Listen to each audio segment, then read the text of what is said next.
Let's talk about infectious diseases. Well, start with disease is any change other than injury that is going to disrupt homeostasis in the body. So if you have a broken toe, that's not disease. Um, to be infectious, okay, there's different causes, and some of them are infectious, and you have some diseases that are non-infectious.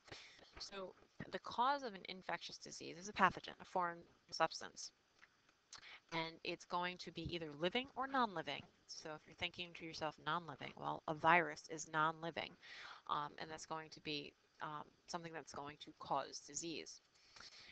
You can have viruses, which are non-living, bacteria, protists, worms, different fungus, and it's transmitted through physical contact, so you can get it from somebody else, but sexual contact, like STDs, a vector, which is an organism that carries the disease, such as like rats, ticks are vectors, and if you look at the definition down here.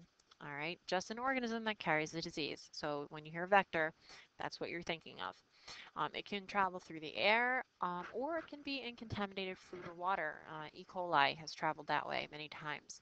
Now, a disease that's non-infectious could be genetic. You're not going to catch that from somebody.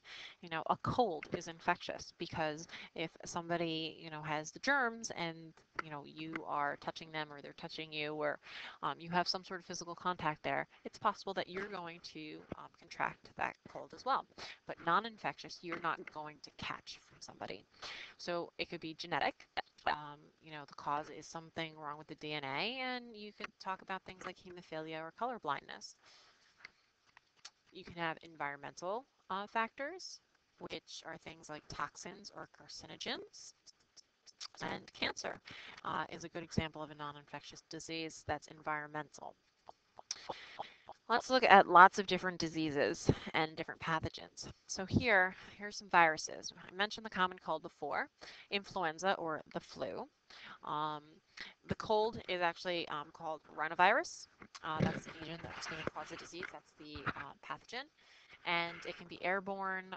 There's different types of flu. You have types A and B, and there's other subtypes.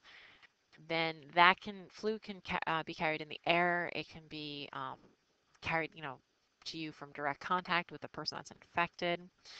How many of you have had the chickenpox? Well, the agent that causes that is called varicella. It's a virus, and if you have chickenpox, that's what it looks like, and it's very itchy. And it can be transmitted through the air or direct contact with somebody. And measles is another virus, paramyxovirus, okay, and that's similar, but you have similar transmission, but there's direct contact with the actual secretions of that person. And measles is more severe than chickenpox, as you can see here. There's some bacterial pathogens, tuberculosis or TB. That can be in milk or dairy products. It can be carried through the air. Meningitis, which we've talked about, which is swelling of the meninges, the membranes around the brain and spinal cord. And this is when you come in direct contact with somebody. So here's some symptoms: severe headache, stiff neck, dislike of bright lights, sometimes a rash, cholera, tetanus. You get a tetanus shot, right? Uh, Tetanus, if you step on things that are rusty, a lot of times what happens, tetany is actually a stiffening of the muscles. So if you've ever gotten your tetanus shot, if you remember, your arm is very um, stiff after that for a while. There's protists that are pathogens, okay, African sleeping sickness, malaria. Okay, mosquitoes are known to carry malaria. Here's some of the symptoms of malaria: muscle aches, chills, fever, diarrhea.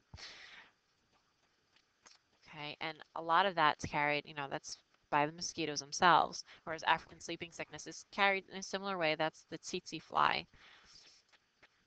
There's worms, okay. Um, we have the beef tapeworm, which you find in contaminated meat, and that is actually a tapeworm. They're very long.